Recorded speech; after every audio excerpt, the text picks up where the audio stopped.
suis encore président de l'Association française du télétravail et des téléactivités qui a été montée il y a maintenant à peu près une quinzaine d'années, et j'ai suivi comme présidence la présidence de Nicole Théophile-Fétens, qu'on vient de voir. Alors c'est une petite association en nombre de participants, d'autant plus que les personnes en ligne, que nous n'avons pas, puisque l'association avait pour objectif au démarrage, non pas de regrouper les télétravailleurs comme certains le pensent, mais de regrouper un certain nombre de personnes qui croyaient au télétravail en tant qu'experts, pour pouvoir étudier ce que c'était que le télétravail et apporter les bonnes réponses à tous ceux qui s'interrogeaient sur cette nouvelle forme d'organisation et d'exécution des tâches. Donc voilà, donc aujourd'hui notre objectif est sans doute de réfléchir maintenant à ce que va devenir cette association, d'autant plus qu'un certain nombre maintenant vont partir, et surtout de savoir s'il ne faudrait pas continuer à étudier comme il convient toutes les difficultés rencontrées par les uns et par les autres pour leur apporter les bonnes réponses sans qu'on soit obligé de passer par une expertise de manière permanente, quoi. Est-ce que vous avez des pistes d'explication pourquoi la France a autant de retard sur le télétravail par rapport aux autres pays européens, notamment les pays du Nord? Il y a déjà eu des réponses ce matin qui ont été données. La première réponse, elle était située au niveau des infrastructures, au niveau de l'utilisation de technologies de l'information. Quand vous avez une étude qui a été menée dernièrement sur les entreprises de moins de 20 salariés, et que vous avez encore aujourd'hui 50 à 60% des entreprises qui ne sont même pas dotées des outils, on va dire, numériques, qui n'utilisent que très peu Internet, vous savez déjà qu'il y a déjà un retard accumulé à ce niveau-là. Il y a un deuxième qu'on connaît bien, et que Nicole connaît peut-être un peu plus que moi, puisqu'elle travaille avec les grandes entreprises, c'est que les services dans les entreprises, on n'a pas encore fait la totalité de ce qu'il faudrait faire dans le business project management, c'est-à-dire la réorganisation en fait de tous les systèmes d'information pour qu'ils soient atteignables par tous les services en dehors de l'entreprise. Il y en a certains, les autres ne sont pas faits, etc. Donc il y a encore un retard encore à ce niveau-là. Et puis il y a une troisième donnée, qui est, elle, fondamentalement culturelle et humaine, que l'on rencontre essentiellement dans les pays latins, qui est d'une vision archaïque du commandement tel qu'il s'organise à l'intérieur des entreprises. Le chef, le petit chef, il existe toujours, comme autrefois, ou comme il n'y a pas si longtemps, le père de famille, qui se met en bout de table, et on commence à manger lorsque le père a décidé de mettre les autres à manger. Et le chef dirige, le chef contrôle, le chef commande, le chef ordonne. Ça, c'est une culture qui est bannie pour pouvoir mettre en place ce télétravail. Dans les maisons d'édition, aujourd'hui, vous avez très peu de personnel qui sont salariés en interne. Ils sont salariés, mais suivant une certaine façon. Ils sont salariés avec un contrat de travail à domicile. Et le contrat de travail à domicile n'est pas le télétravail. On est d'accord? Bon. Seulement depuis 2012, depuis le mois de mars, la définition du télétravail étant maintenant au Code du travail, elle est définie comme travaillant en dehors des locaux de l'employeur grâce aux technologies de l'information, ce qu'ils ont.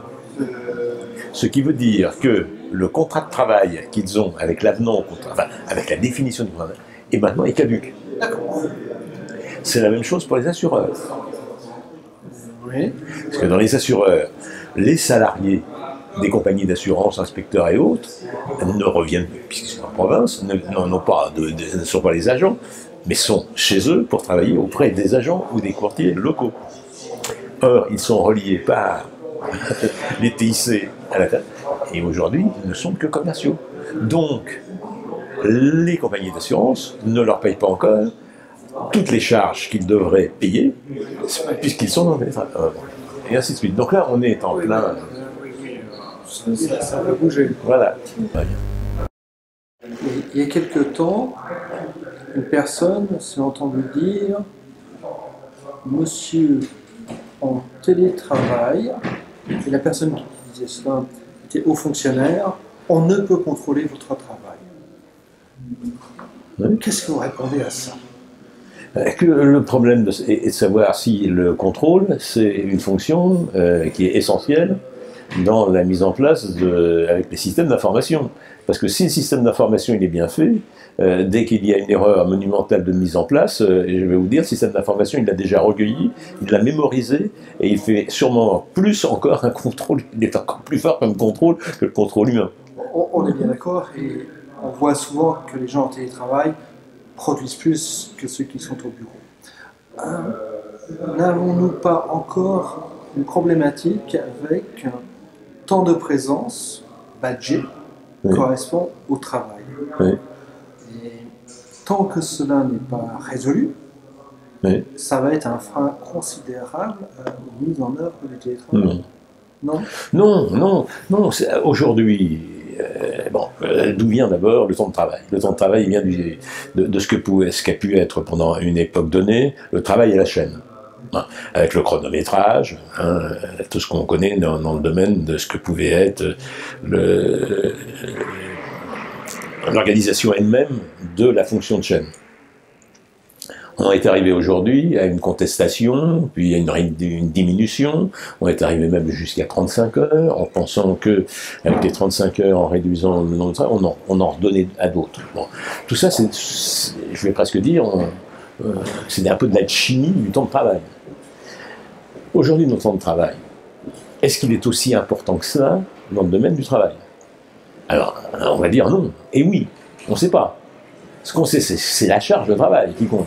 Et la charge de travail avec l'objectif du travail. Si bien qu'une personne qui a un objectif, si on fait du management par objectif, a un travail à faire, est-ce qu'elle va mettre 12 heures ou est-ce qu'elle va mettre 4 heures? Prenons un exemple.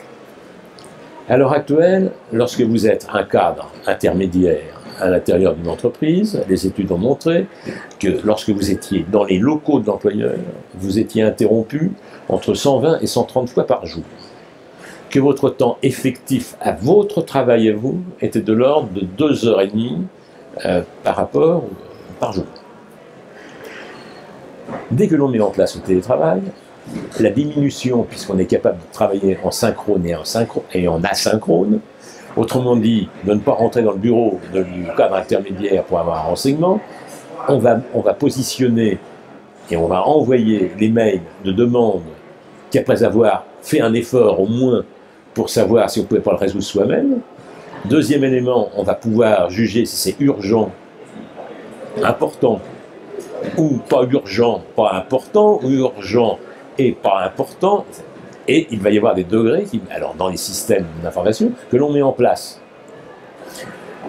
Le cadre, à ce moment-là, on reçoit l'information et dit « je dois y répondre maintenant ou pas maintenant ».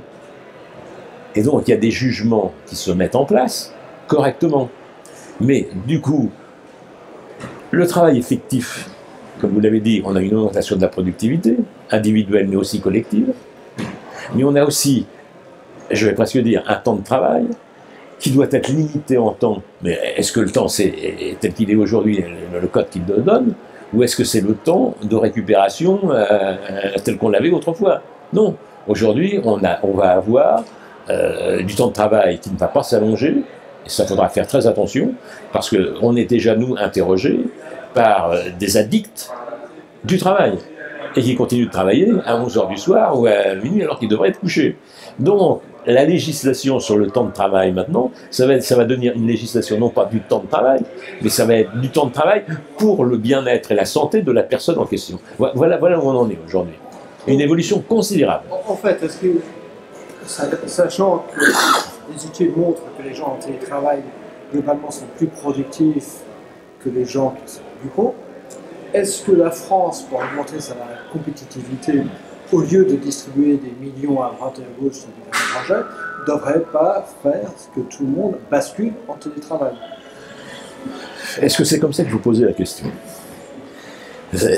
La question qui se pose, c'est de dire est-ce que dans les entreprises, non pas augmenter seulement la productivité, la créativité, la responsabilité, et puis également les marchés, c'est-à-dire s'ouvrir sur le monde et non pas rester complètement frileux et on fait sans arrêt des retours sur nous-mêmes.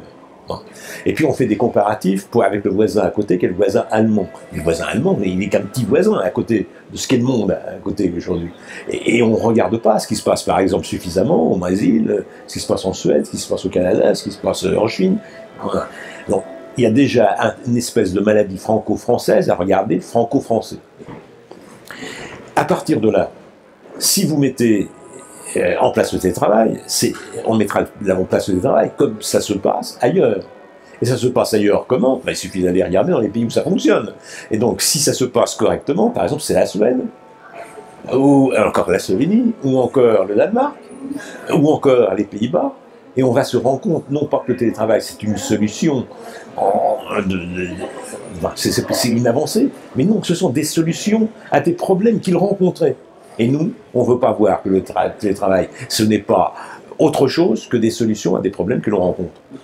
Vous parlez beaucoup d'entreprises, vous ne parlez pas de l'administration. Bah, l'administration, alors là, l'administration française, elle est à l'image de ce qu'elle a toujours été, c'est-à-dire archaïque. Elle est archaïque et elle a une autre problématique qu'on commence à nous à étudier plus spécifiquement, et c'est un autre membre de l'association qui s'en occupe, c'est le problème de la preuve du droit. La preuve du droit en France est établie uniquement sur le papier. Il n'y a que le papier qui compte, au point que, vous savez vous-même aujourd'hui, quand vous avez usurpation d'identité, la personne qui a usurpé a plus de droits que la personne qui s'est fait usurper. Tellement c'est le papier qui domine. Ce système-là est un système de société fossilisé sur le papier. Donc dès qu'on s'échappe du papier et qu'on arrive sur le numérique accessible partout, on n'est plus dans un mécanisme, comme on le dit, de dématérialisation, on est dans un mécanisme de dématérialisation, c'est-à-dire qu'on s'échappe en fait des paradigmes sur lesquels on s'appuyait pour construire notre réalité. Et l'administration, qu'est-ce que c'est ça? C'est vrai que j'ai travaillé dans une administration et il fallait avoir, pour toute démarche interne administrative, une signature sur un bout de papier. Absolument, c'est le papier. Alors que ça aurait pu être fait de manière totalement dématérialisée. Tout à fait. Avec une réduction des coûts transactionnels. Je veux dire, ça va tellement loin la non-intégration qu'il y a très peu, il y a 2 ans, 3 ans, il y avait un responsable, un haut fonctionnaire qui m'appelait parce que, effectivement, si vous prenez le télétravail indépendant, lorsque vous avez un télétravail indépendant avec un solde de norme, vous êtes en état de dépendance, donc normalement vous devriez être dans la situation du salarié. Et il me dit là-dessus, mais qui travaille sur ce problème-là en Europe? Donc, effectivement, on travaille en Europe sur ce mécanisme-là, qui est un nouveau statut. C'est pas un statut de salarié, c'est pas un statut d'indépendant, c'est autre chose qui se situe entre l'un et l'autre et qui est le mélange des deux. C'est l'université de Venise qui s'en occupe. Alors, je lui donne les coordonnées du prof de droit qui est en charge de ce dossier-là sur le plan européen. Ouais. Il me dit, mais attendez, moi je ne peux pas téléphoner à Venise parce que je n'ai pas le droit de sortir du territoire, du poste où je suis, alors qu'il était au ministère des Finances. Voilà. Y a-t-il un avenir? donc vous comprenez bien qu'il y a un problème quand même. Je vous remercie beaucoup.